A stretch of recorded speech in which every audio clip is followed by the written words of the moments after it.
Kanon. Tack så mycket. Tack, hej.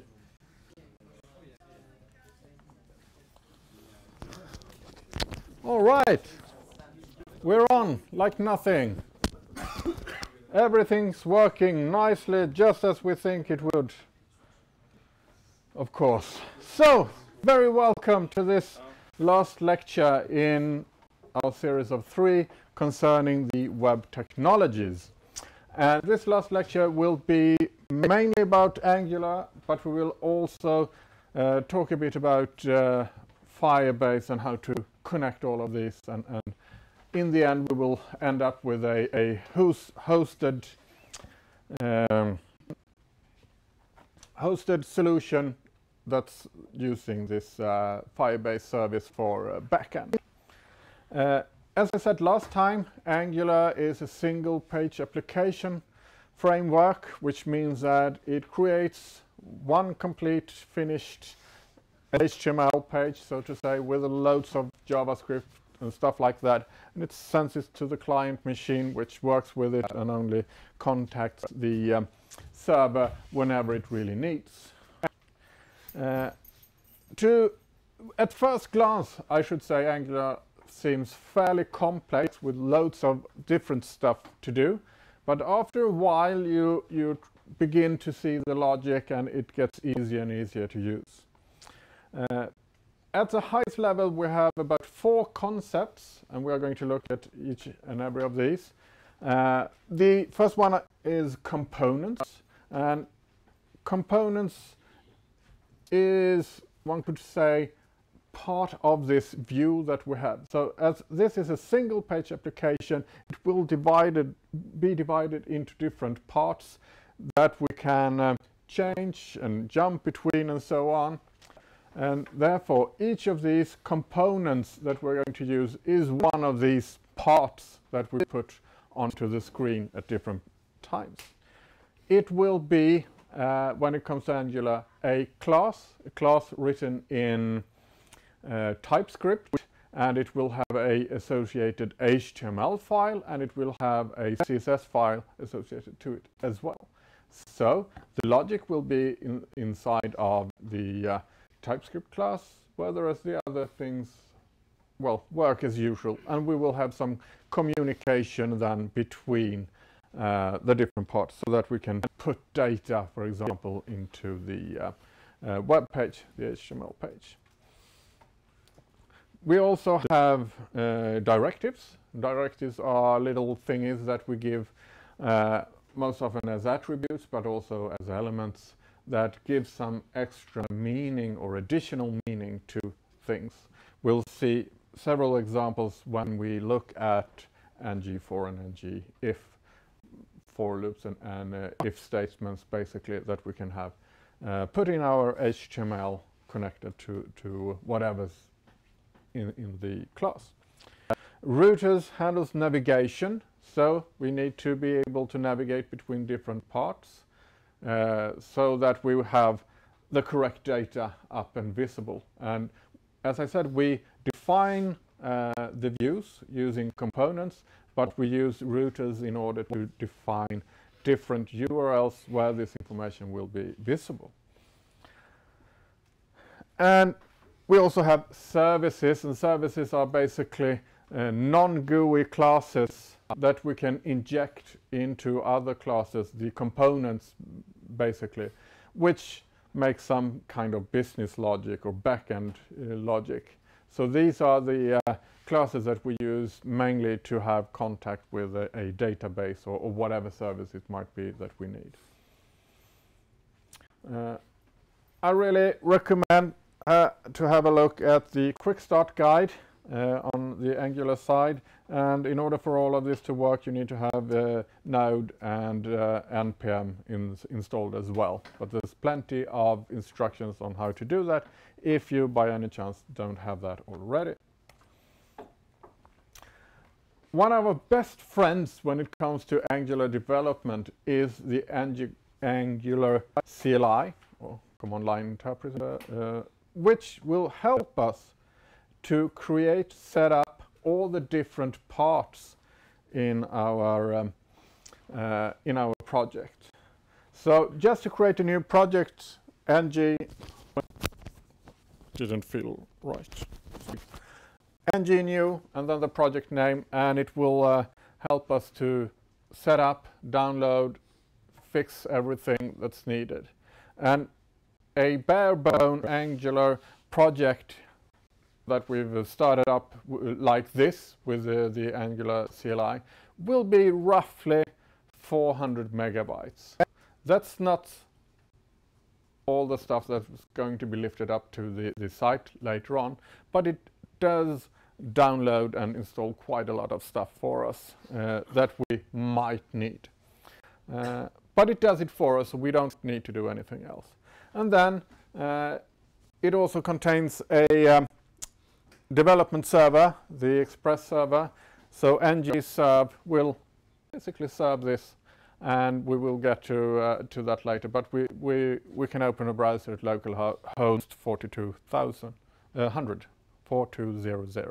We'll get to that. And have that up and running, and then it's quite simple to just have it do all the transpiling and so on while we are typing and saving. Apart from that, we use the ng command to generate components, services, classes, anything that we need.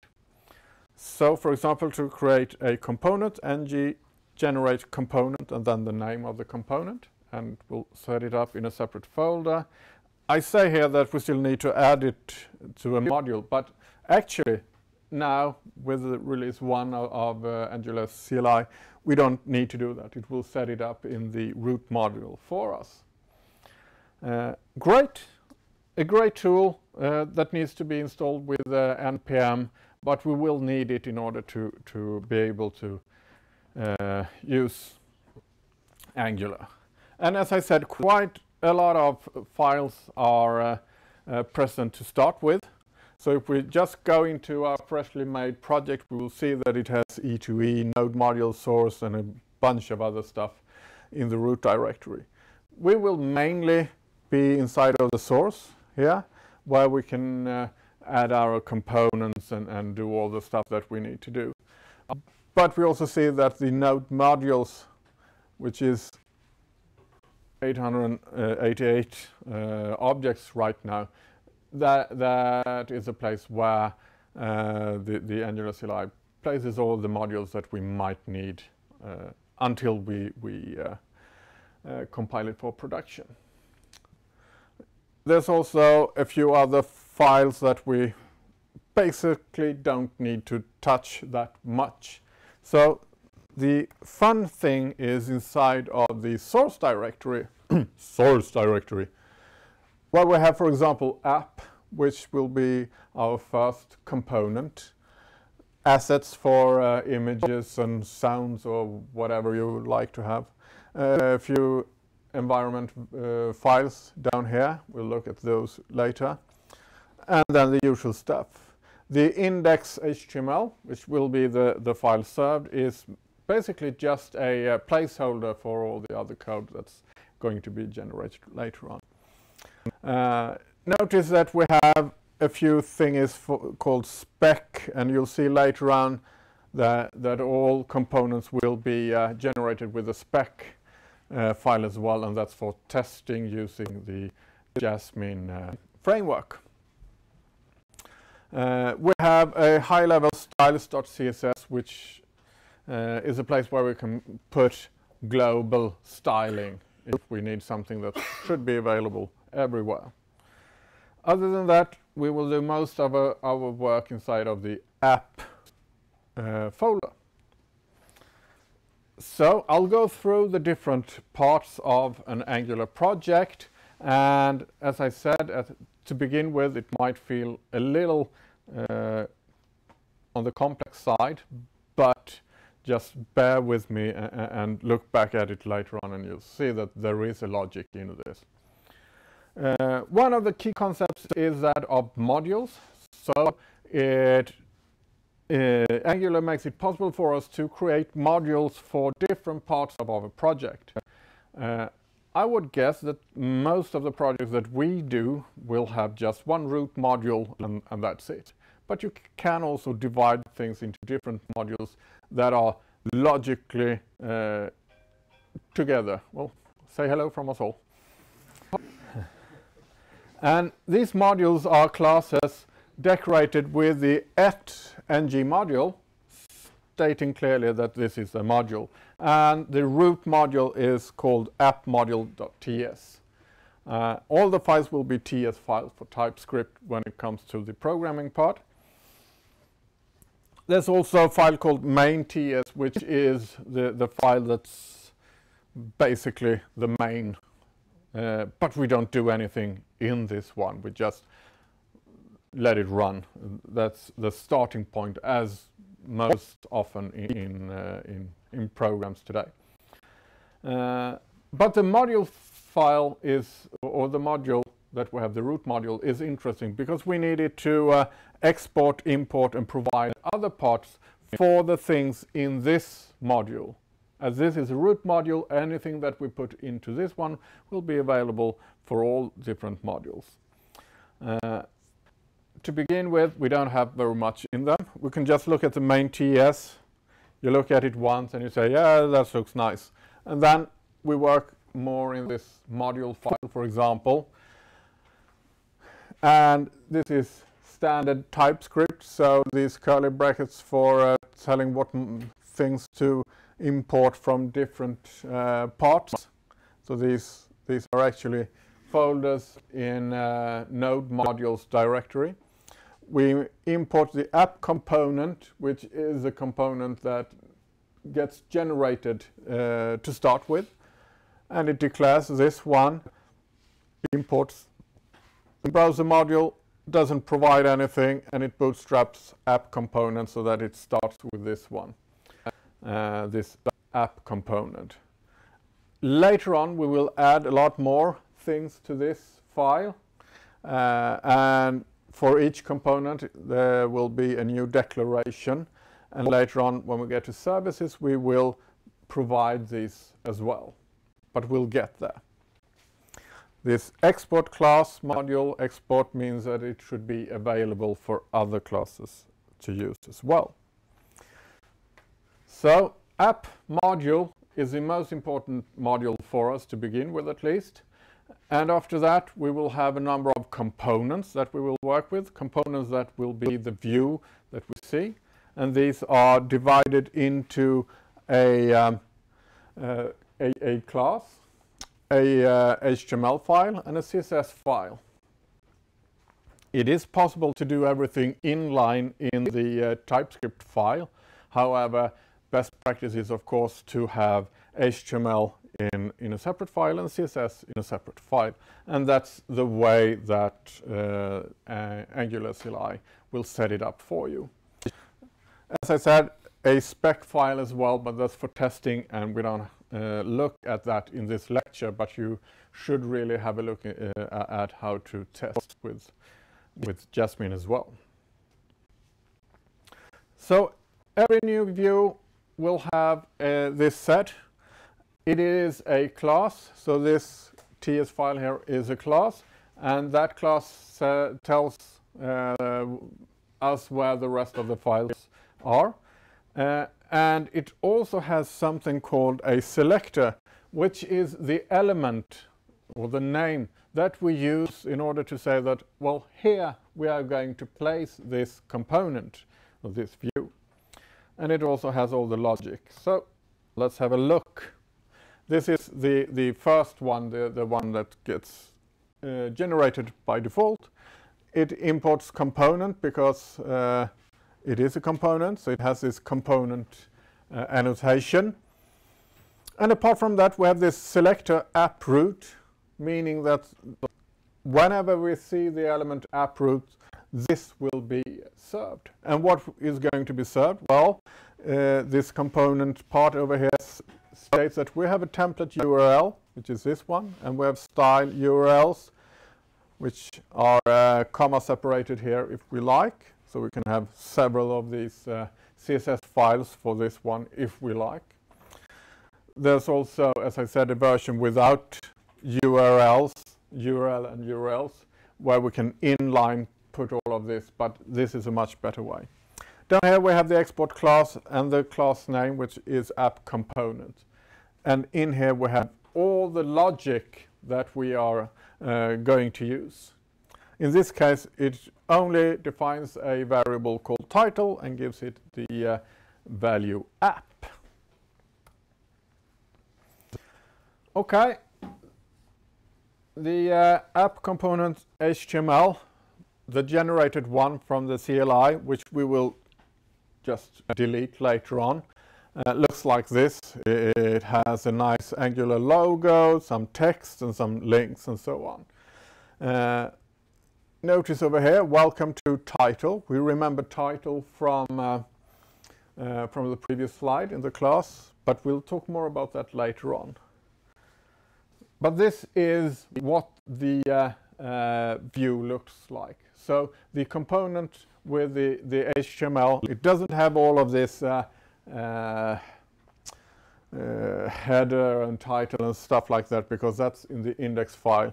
It's just defining this specific part of the web page. But we do have an index.html, which will be served to begin with. It doesn't do very much, and we seldom do very much with it. Perhaps change the fav icon to something else or whatever it might be. But the interesting thing here is that we see that in body here we have app root. So the element app root is the component that we've just created, and whatever that shows is shown over here. Quite nice, quite neat.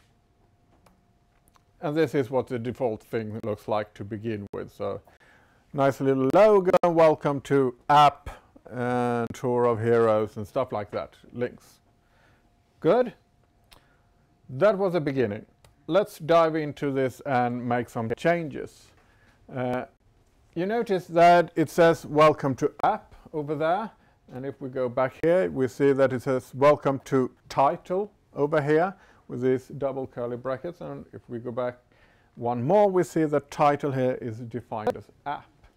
So that is part of data binding with Angular, and data binding, which basically means that we bind data from our class and put it somewhere on the web page of the HTML.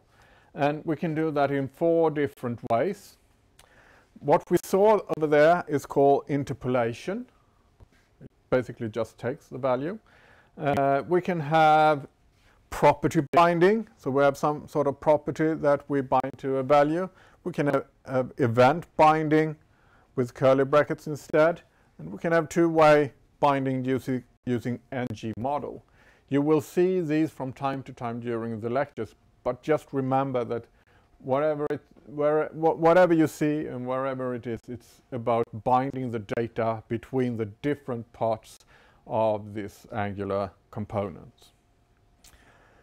So what we are going to do now is to put a new, or rather 2 new images in assets folder, which is a default place to put images and stuff like that. Any asset. We are going to have another text that we're going to bind. We're going to update the CSS, both the global and the component, to make it look more interesting. If we get in down here, we have the global CSS, the styles.css, which because we wanted a nice background with stars, so it uses it says that body should have background this image stars.png, and it should repeat. It will be very, very nice. But for the component itself, we use this CSS. So this is a component, so app.component.css is this file, where we begin by importing a typeface, and it's this IBM Plex Sans. It's that one or that one. It's the one that I use. And we have a few rules here, one for logo and one for title. which says that we are going to use the IBM Plex Sans. Okay, so nothing really strange, and that is perhaps the good thing, because this is a normal CSS file that we're going to use. Nothing is really strange here.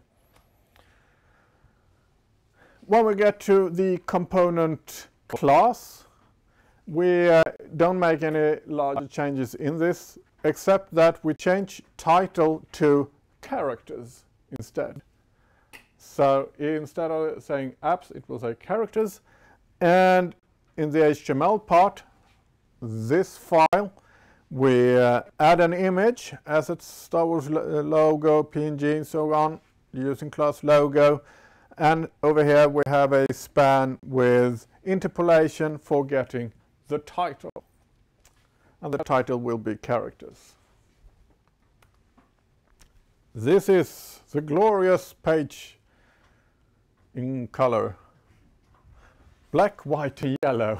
All the colors you need.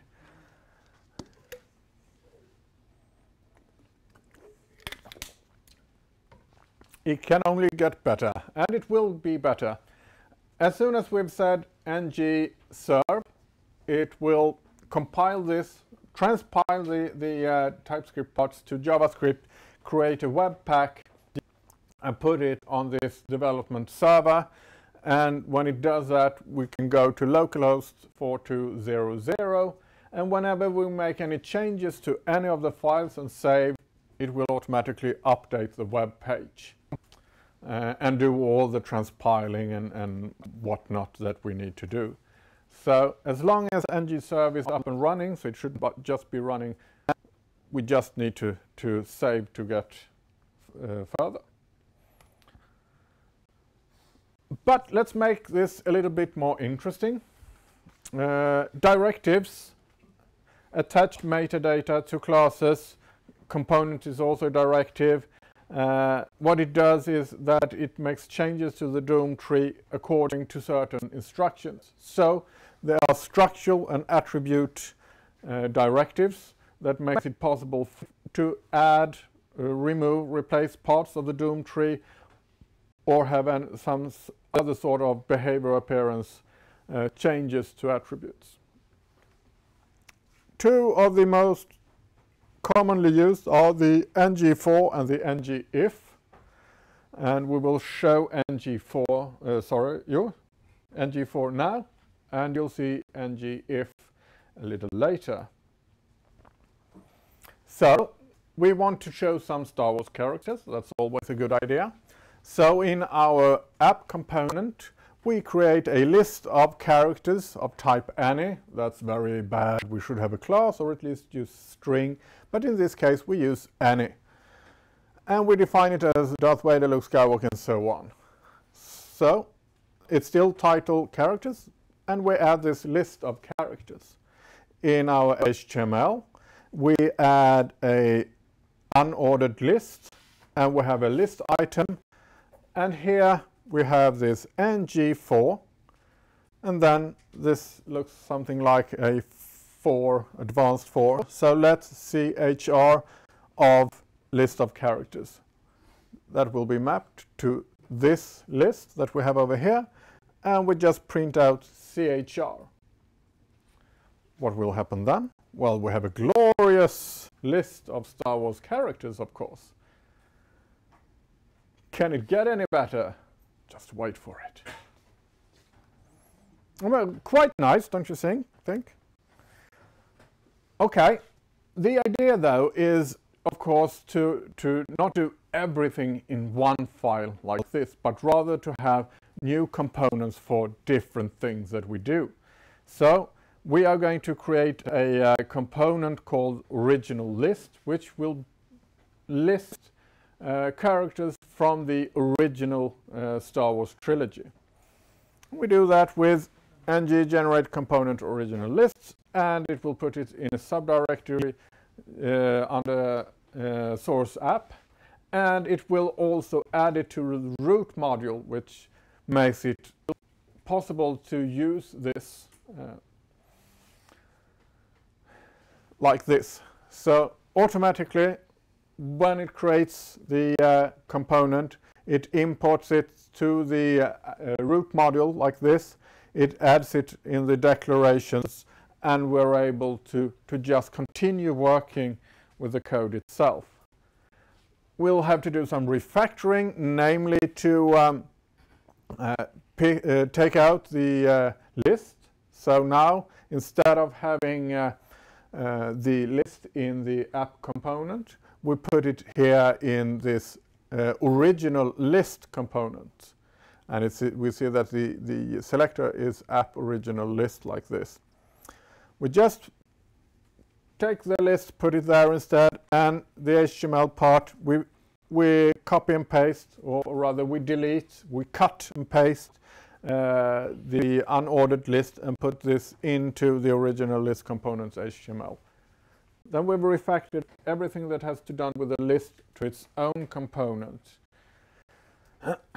And what we need to do then is to go back to our app component, delete all the stuff that was previously for this list, and add the app original list, which was the name. So this component, which was app component, is now calling to insert this app original list like this. And it will look identical to the one before. But as we move on, you'll see that this will change later on.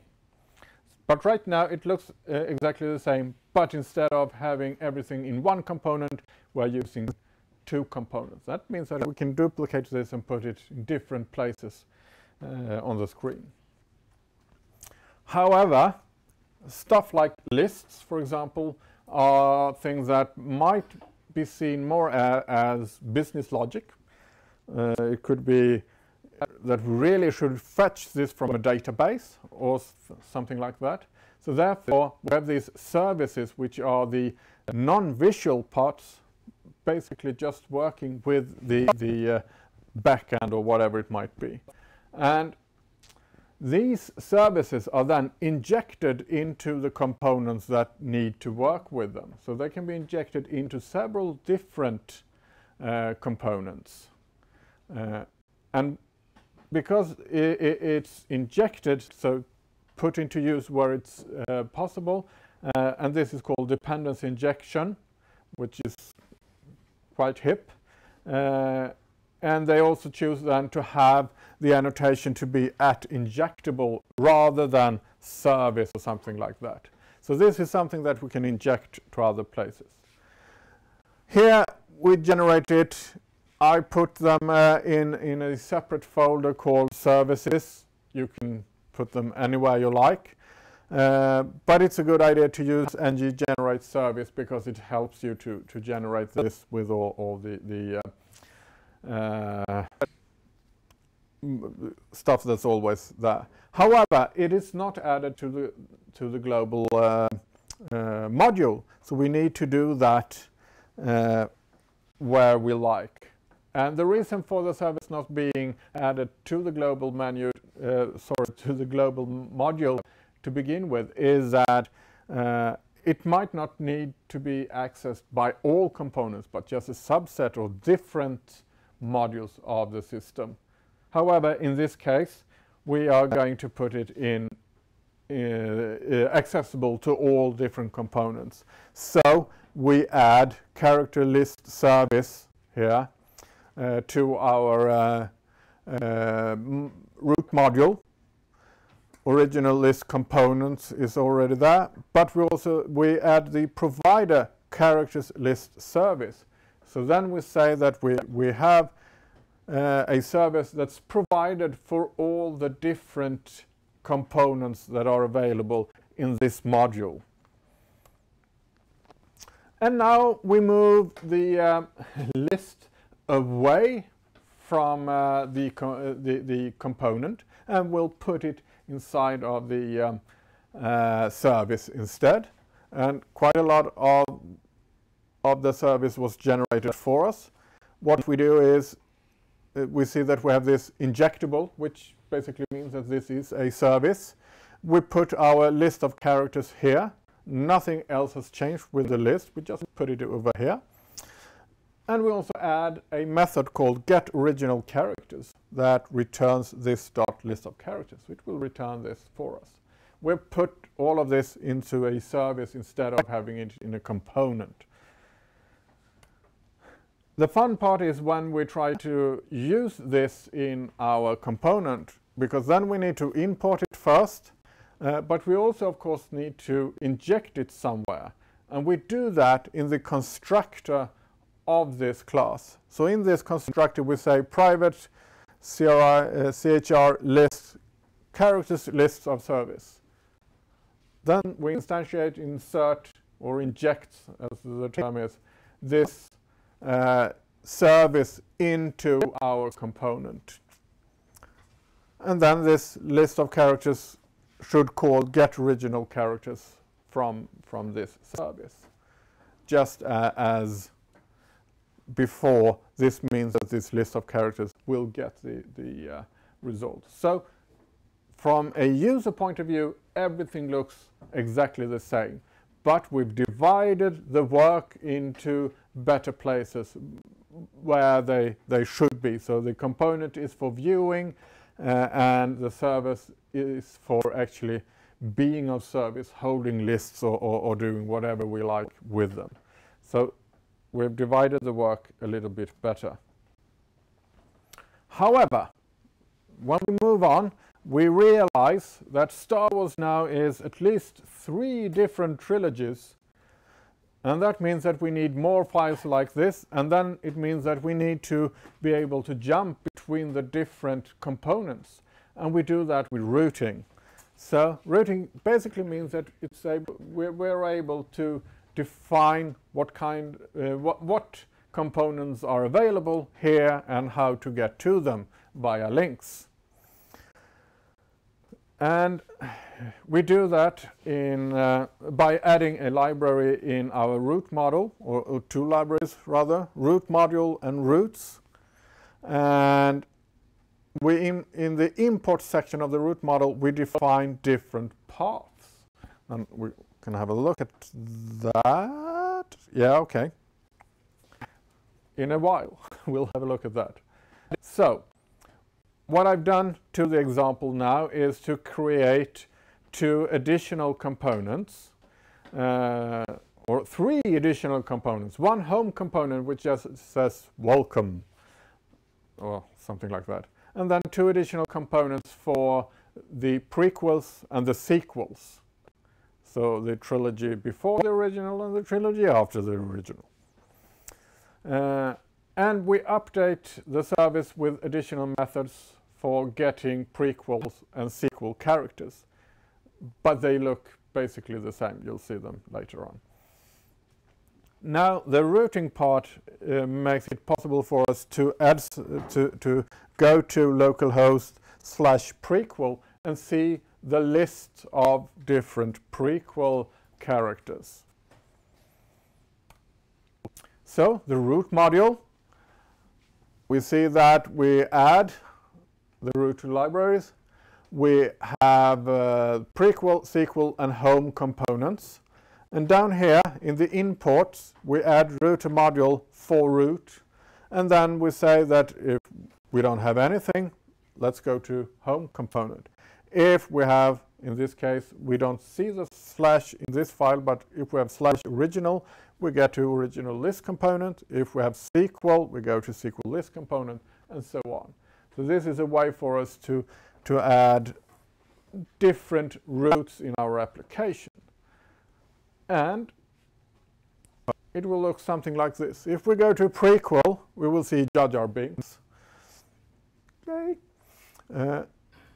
And if we change this to original, we will see the original characters. Sequel, we will see the sequel characters that I put into this, into different lists that I just returned, just as we saw previously. And that's all nice and good. However, it's kind of tedious to write over here. And also notice that all the stuff that's defined in the app component is still still here, and in the global component and so on, global CSS and so on. So it's just while we update our different components.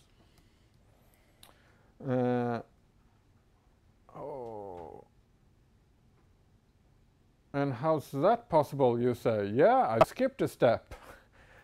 Because in the app component, let's see if we can... No, I just skipped that because who knows? All right, in order for this to show up, we need in our app components add an additional, or rather we remove the element that we have, and instead we put this route to navigation instead here. However, I'll show you how to do this this a little nicer. So what we want is, of course, a menu bar at the top, so that we can just click on the different links and they will appear for us. We will create a simple navigation bar, which is misspelled over there, add some style, and instead of using href as we normally do, if we do that, it will go to the correct place, of course, but it will do that by reloading the page. So instead we use a router link, which makes it possible for us to just update the page without flickering. And we can put up new and more routes as well, like for example for 404s with the double asterisks and so on, but I will not show that. It's also possible to send and retrieve parameters between the different components by adding them to the URL, but you'll have to look that up yourselves. But what we do is to define a nav bar, and in the HTML we have navi item over here, a router link. If we go to just slash, we go to home. If we go to prequel, it will be prequel, original, and so on. So it works just like href, but it makes use of the Angular framework instead. And in color, it looks like this. So in this case, I pressed prequel, and it will show the prequel characters. I can press home, original, and sequel, and it will show the different parts in this space. And as I said, I skipped a step. I don't know why, but you have to update the app component for displaying the route information. But it's one line of code. However, we want to add a little bit of forms as well to our component, forms for interaction. We can do this in numerous ways. However, I'm going to show you using forms module, and that means that in our form we'll give the form itself a name, and that will point to ngForm, stating that this is a form that we want to do something with. And then on ngSubmit, this is binding to an event, as we saw previously. And this event will be on submit and all the contact form values. Then we need to add ngModel and name to all the different form elements. Our form just now looks something like this, whereby a input here, which is named full name, and it also has this ngModel, which is a directive.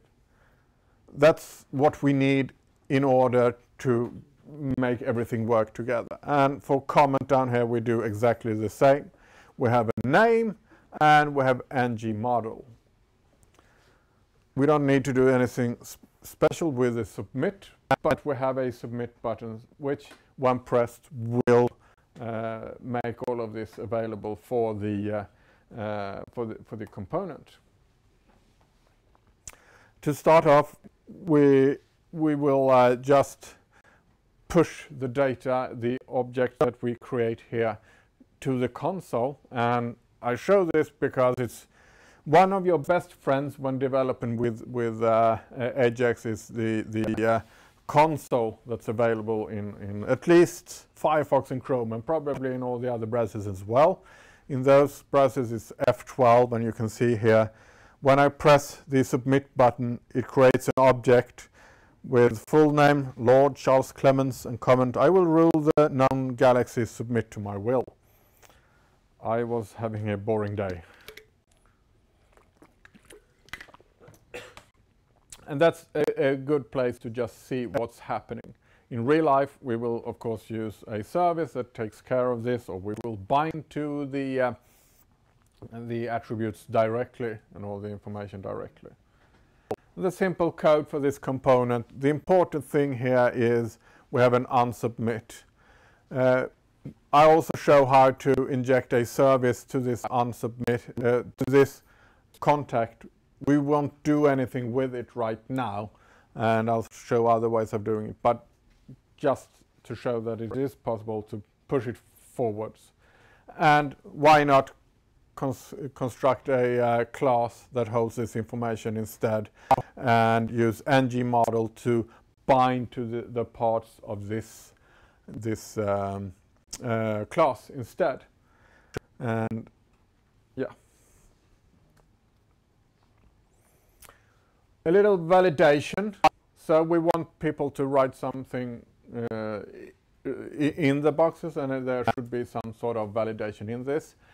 The cool thing here is that we will begin by using the HTML5 elements and attributes available for making validation, and we will just add our own information to that. So that means that if we want to have a field in our component form that is required, we just add required. And then in order to send a message back to the user, we create a div tag, and we use this ngIf to check the validity of the field. And there is a number of things to check. For example, valid, but also touched. Touched means that the user has actually been in a field element and left it. So if we don't check for touched and valid, all fields will probably be invalid to begin with when we get to the page. Therefore, check for both touched and valid. So the changes I've made here is that I've added required over here in the input, and I have a new div over here which uses the class red because I want stuff to be red. And what it does is to use ngIf full name is touched and full name isn't valid. Then print out your name is required. I haven't done anything down here yet. And just as I expected, oh, you can't see this, but there's a red your name is required here. You'll have to take my word for it or check the slides on Moodle. But if you go to this and you type something or you don't, and then move away, this div tag will appear. And it works the same if we want to use, for example, min length, max length, or pattern, or whatever it might be. We just add these attributes. We are going to use min length, and we put all the errors into a div and check for errors, min length, and errors required. Yeah, I think it's easier to just see an example. So apart from required for the input, we also have a min length of 3. So your name cannot be less than 3 letters. And in this div class, we check for full name touch, full name valid. We also check full name errors required, full name errors min length. So according to what error is occurring, it will be shown. We also make some interpolation to, as we see over here, full name errors min length required length. We've set it over here to 3, and we can print it over here if we, for any one reason, do say that we would like to change this to, say, 4 or 2 in the future. And again, I'm sorry for the lack of contrasts over here, but your name should be at least 3 characters, and it's up right now. Okay, and that's basically what I want to show when it comes to basic Angular. All of you should add some sort of styling to your application, and that can be done in many different ways. You can of course use Bootstrap, and as all the parts are normal HTML and CSS, you can just include Bootstrap as per the website, but there's also a component library that does this for you, or at least makes it more angularized. Another alternative that we are going to look at is this material design, also from Google, which debuted on Android, but it's also present on most of their web applications, and they work very nicely together, so therefore they're a nice match. I also would like you to look at PrimeNG from PrimeTech. They make really nice components for Java server faces, which is another completely other framework, but they made most of their components available for Angular as well. Use them, but I would advise you to use one way of doing it. Material at material.angular.io, so it's a sister site of the material site. Under components, you'll have a nice showcase of the different components. And look under guides for installation. It's like this. And we will have a lot of pre-built themes, or a few at least. I choose this one, Indigo Pink. Later on I realized that was a mistake. But there are a number of them. You can look at the web page and so on.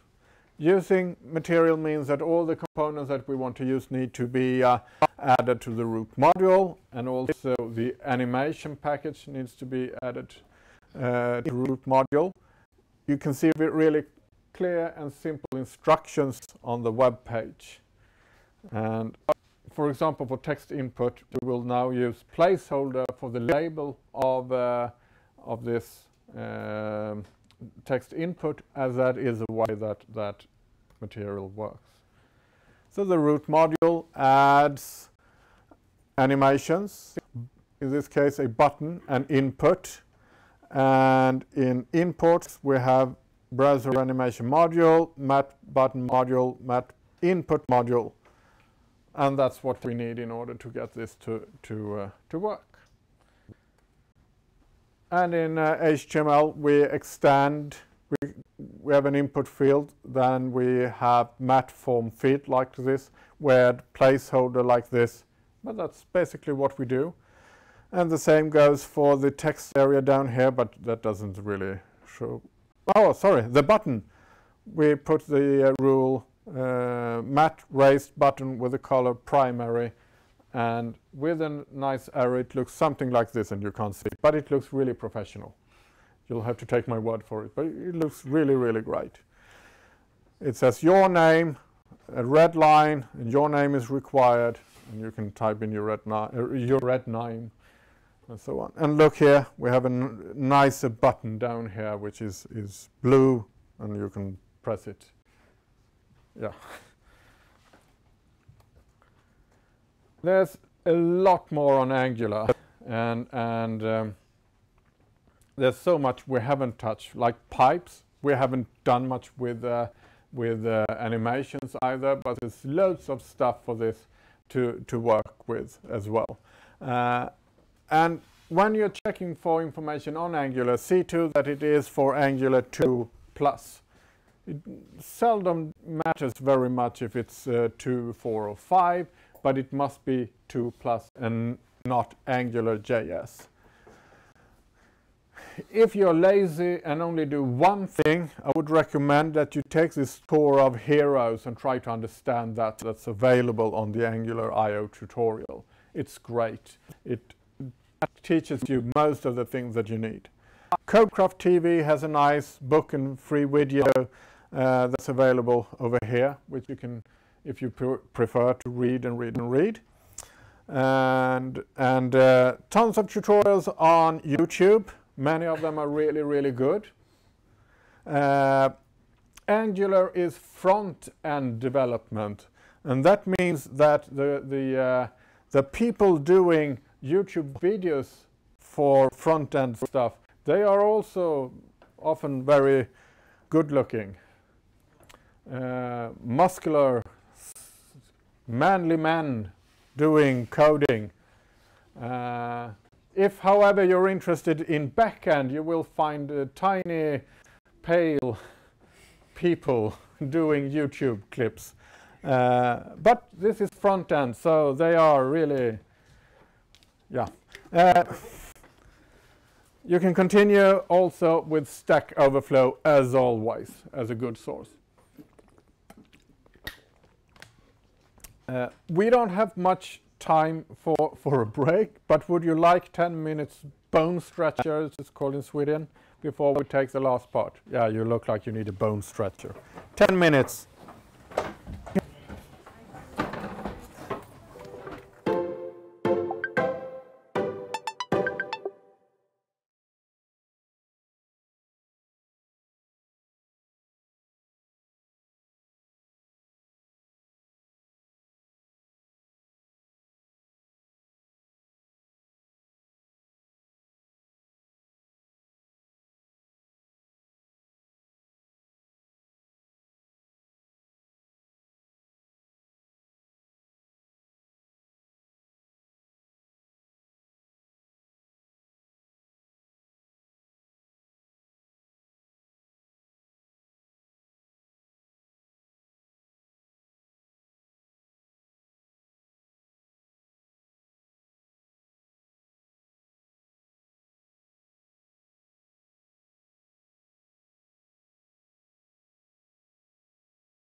And we're back.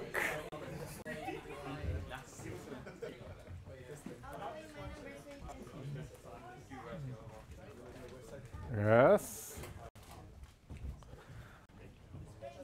This last part of our lecture will be about Firebase and how to work with Firebase together with Angular. So first off, what is Firebase? Well, it's a set of services that work as a backend for us by Google. It started out as a different project, of course, as always, by a few other people. And they started a company called Firebase Inc. And that was so interesting that Google decided to buy it. And then they've expanded it with many different services and made it available for us to use. There's of course a slight bias towards Google products, but it does work with a lot of other products as well. We heard a lot last year about the acquisition of Fabric, which made a few more parts available inside of this framework. It is commonly used as a backend for mobile development, but it works equally well for web applications. And we've decided to use this as a backend because it will hopefully, at least, we'll have to evaluate it later on, but it will hopefully make it a bit easier to not have to concentrate on setting up your own backend, but rather use something that's actually available.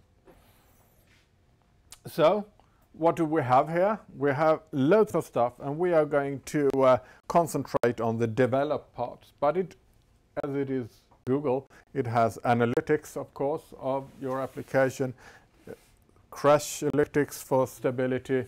It has loads of stuff in order to help you monetize your application and see how to best monetize and so on. But what we are interested in are the different development tools that are available. And we see, for example, Firebase Cloud Messaging, which makes it possible for us to send and receive messages, notifications, and so on fairly easy.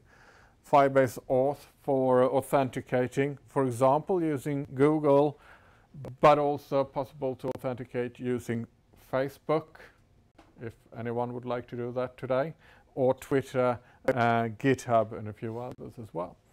Otherwise, what we are also going to use is a real-time database, which is a NoSQL database that's made fairly simple, but has enough of power in order to make a good database for the back and for our part. There is, apart from this real-time database, also a Firestore, which is a better database, still document-based or NoSQL-based database that you're allowed to use, but that's still in beta. So documentation and stuff like that isn't perhaps as good as for the real-time database. And probably this real-time database will work nicely. We'll also use Firebase hosting, and the Firebase hosting is for static web pages, websites, and as Angular is a single page application, and that we will use a number of different Firebase services, that means that we can just, as we'll see, upload this application and we will have it up and running on Firebase quite easily and effortlessly. So that's really nice. So we're going to use most of these developed services. There are a number of different other services, and there's also some experimental services available. The cost, you say? There must be a cost involved. And yes, of course, you can do this by paying, of course. But they have a hobbyist tier, which gives you quite a lot for free, and we are going to use that.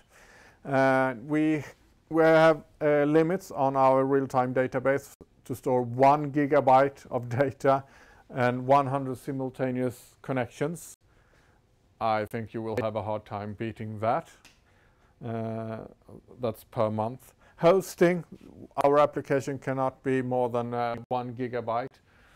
You'll need to work very hard in order to access that as well. Storage, there's cloud storage that we can use for images if you don't want to put it in the NoSQL database. And then you have 5 gigabytes of storage that you can have. Authentication and stuff like that, all of it is included. And when you find out that your web shop is really great and everything is working and you want to cash in, you might need more than what's available for free, and then you get a lot more for $25 a month. Or there is also a pay-as-you-go, which gives you bills you according to the usage. And I'd say that is fairly nicely priced. Especially nicely that we have this free tier that we can use in courses like this to try out. Okay, if you go to the Firebase Google.com, you will find that there is quite a lot of information there, but it is mainly for Java or Android, iOS, JavaScript and C++, and not that much for Angular and TypeScript. But as TypeScript is JavaScript, you can find a lot of information that you can use from that site anyway. Also, we will look at the real official Angular library that makes it easy to use many of these services.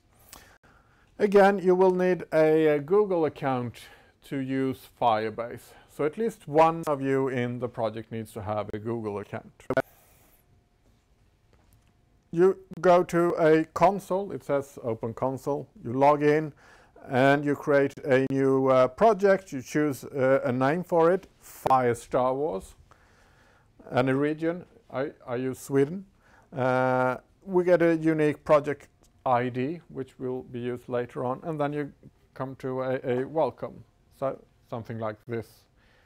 When you create a new project, a new Firebase project, which we will add to our Angular project just in a few seconds. So, as I said, one of the things that's available is a database, and it's a NoSQL database, which basically means that we don't have any structure in this database.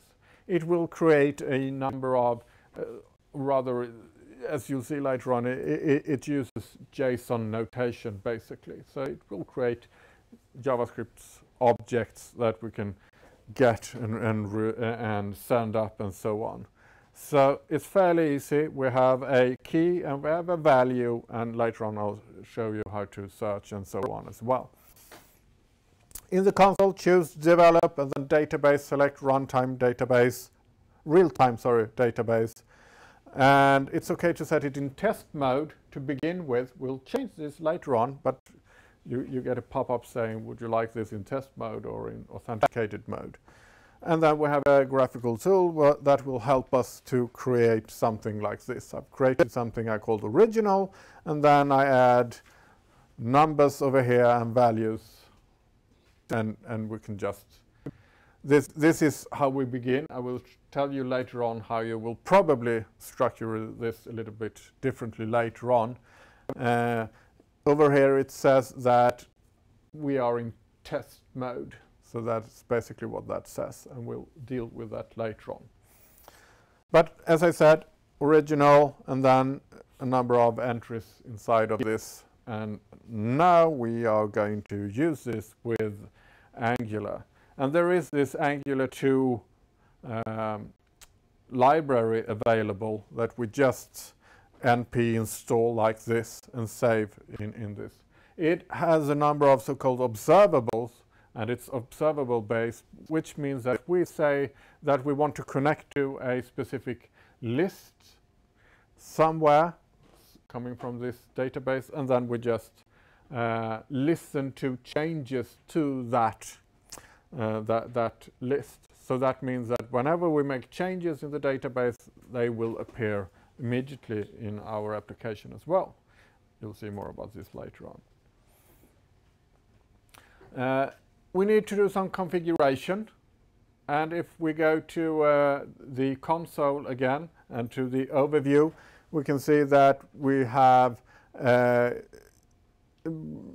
add Firebase to web application. It will pop up a window with configuration details specific for your project in a variable called config. The content of it we will put in environment.ts instead. So it will look something like this. We have, for example, an API key, which I have blurred out. You copy this blue part over here, and you put it in environment TS like this. And that's the configuration you need. You need in the root module to add these modules, and then just say that Angular Fire module initialize app and go with this. Environment.firebase is this key over here. And then you have a simple connection to the Firebase services.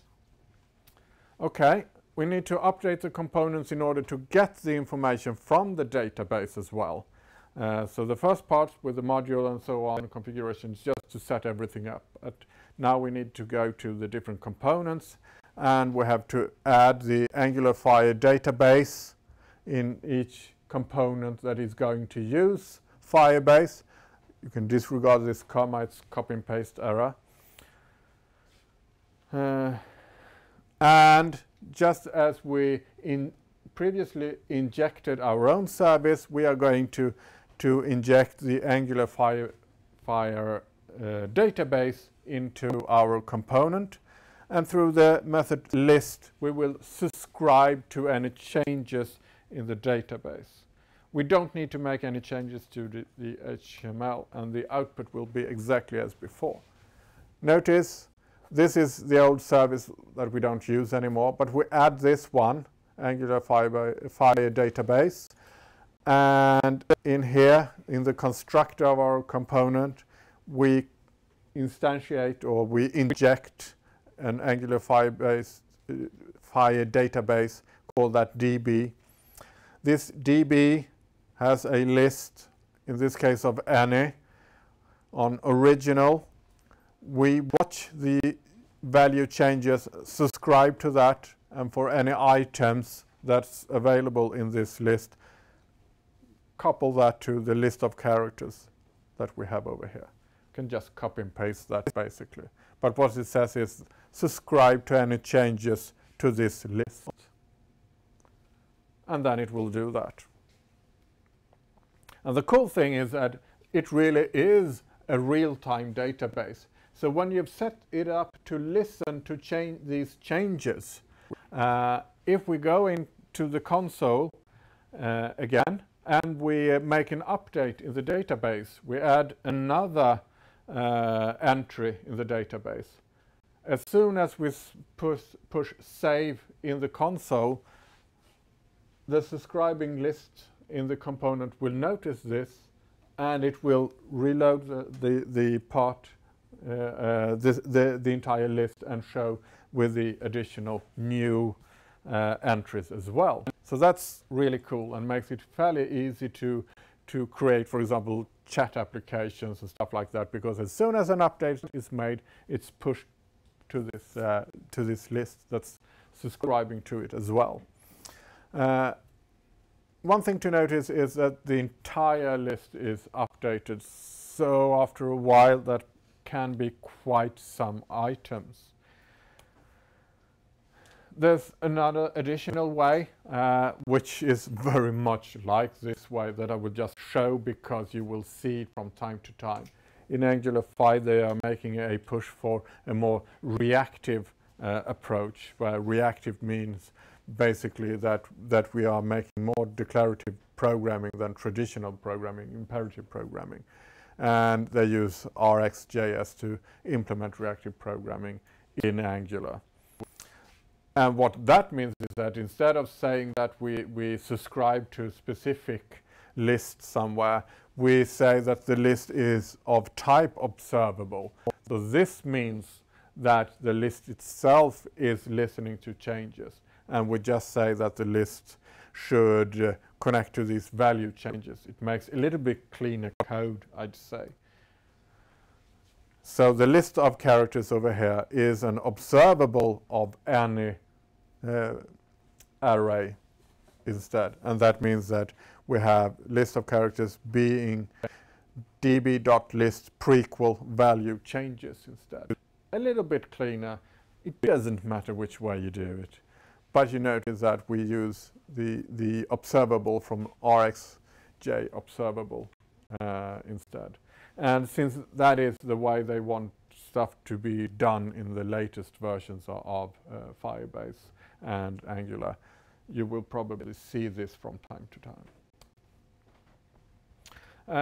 Small update, just a pipe async needs to be added for this to work, because when we are working with the observables, we want to do that asynchronous async, and therefore we need to basically tell that listen only to the changes that are made. Okay, so the way we've done it up until now doesn't really work very well when we want to push new entries. And also using this any isn't a good idea. So instead we create a new class which looks like this.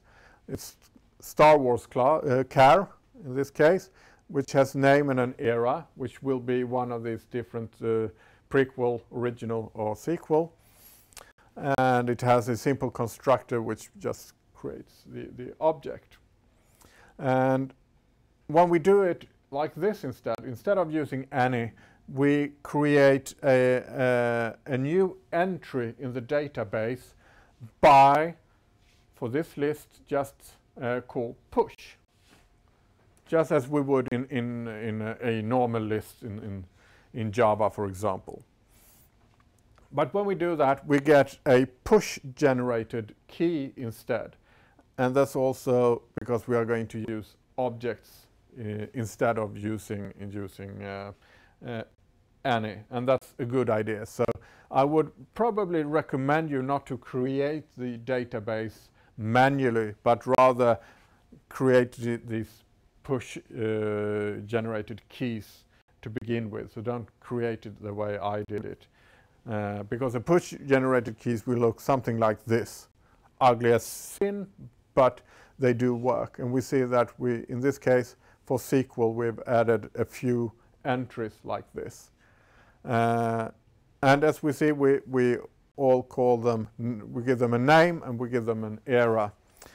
And we would like then, of course, to have a form which helps us to add this. And I've created a really ugly form with two input text inputs with a event binding to add character, which will add this specific character. So when we get to the page, it will just show two text inputs. We put in the name and the era of something, and when we push the button, it will call the add character.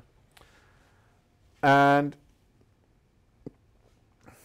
in this add original component, which does that, it adds a, it says original component, never mind. It, again, just as previously, injects the AngularFire database. However, it does that to an AngularFire list. So we have a list here of Star Wars characters. Okay? So this means that in order to add an entry, we just do in this case, character ref push and the new Star Wars character that we get from the web page. Fairly easy. It makes it quite easy to just add new stuff by pushing. And in this case, we want to in the SQL list component make it work with these class, Star Wars class instead. So instead of having observable any, we just change this to Star Wars char like this. And that also means that in the HTML we can get to different attributes by dot notation as normal. So character dot name in this case will give us the name, and dot era will give us the era, of course. We can also query, and in Angular 5.5+ we have a new reference system. And what we do here is that through the form that I created previously, I add Boba Fett, but I put the era as original, meaning that I don't want him to be seen in sequel, meaning that I would like to make a query for prequels that do not show this entry. And I do that by first filtering, saying that I want to filter on a specific era, and then I want to do that on a specific string. And you'll see that over here. So instead of getting everything, I say that this list that I want from the database should be from SQL, where we order by era, where every era that we want to see is SQL. And when we do that, we won't see Boba Fett, even though he's in the list. And there's a bunch of more: replacing, removing, adding, and so on. And I'll just go very fast through the few last things. It's possible to let Firebase handle authentication. I will show a simple authentication using Google, your Google account. And you should really do it on router level and not on component level, as I'm showing here. But it entails a bit more coding to do that. So therefore I show it very simple how to do it in component level. And that also means that we can change the database again to auth not null, because we don't want anyone to get to our database without being authenticated. In the console, go to develop authentication and enable Google authentication. But as I said, it works with Twitter, Facebook, GitHub, and a lot of others as well. Add a few things. Angular Fire Auth from in the root module, and add this to providers. And then we have login and logout, which we can call, and I'll show you the code. This is our home component, in which we want the user to be able to log in. And in the constructor, we take this Angular Fire Auth, put it as public because we want to be able to reach it even from the HTML. And we have two separate methods, one for login and one for logout. This login goes to sign in with pop-up, which will pop up the traditional normal Google sign-in. So we just pick an account and it logs in. And logout will log out, obviously. The HTML, we do it like this. The HTML we use is, and this is the entire HTML, we check if we have a authentication state. If we have an authentication state that is logged in, we will proceed as users and do this, namely display the name of the user, and it's the display name of your Google account. If not, it will go to show login, which will show you a login with a button click. So if I'm not logged in, this will show up. I press the button, and hey presto, I'm logged in. A window pops up where I log into Google, and then I'm logged in. If I'm not logged in, the prequel original sequel will not show any entries, so it will not show the lists. However, if I'm logged in, it will work as before. Lastly, deploying using the Firebase tool. So everything that we do can be deployed onto the Firebase hosting service. We do that. They have a large number of these content delivery networks, so it will be fairly fast connecting anywhere in the world. It will go to a subdomain of firebaseapp.com, but you can connect to your own domain if you like, a custom domain if you like. But we don't have to do that. Install the tool Firebase using npm, and then go through the command line interface there, select database and hosting, say to work with dist, and deploy using deploy. Sign in first, select, I'll show you like this. Sign in, yes, I'm in, and then what directory is this one? Database hosting. Before we do the deploy, build the app for production using ng-build-prod. This application that we have over here went from 400 megabytes to under 1 megabyte when doing the build with production values instead. But when that's done, just do a Firebase deploy, and it will deploy it on the web. So if you'd like to see this application, you can go to firestarwars.firebaseapp.com and look at it. It's ugly as sin, but it's there. And also, if you log in using your Google account, I can see that. So, okay. There's loads more on Angular Firebase library, especially the official stuff. There's a lot of thing on the web and YouTube, but please check that they use version 5+ of the Firebase library, because the old stuff won't work. Official Firebase, loads of information on all the things that you can do, mainly JavaScript, but it's not problematic, especially if you use Stack Overflow to get the content you need. And wrapping all of this up, I know it's been a lot. Angular and Firebase has been quite a lot, and I understand that. And since we got off to a rough start, I've had to move even more quickly than I thought I would.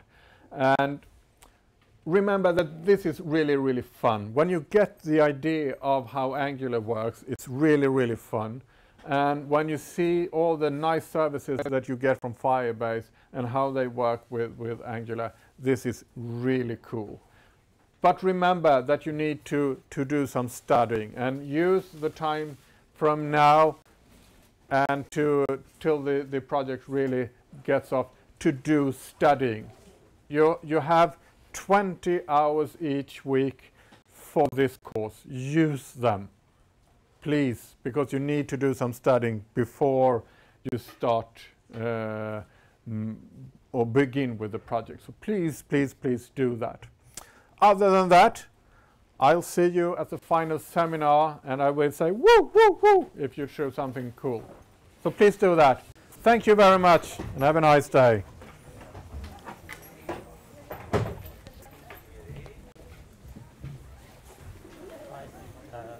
When you will be able to upload the lecture of yesterday?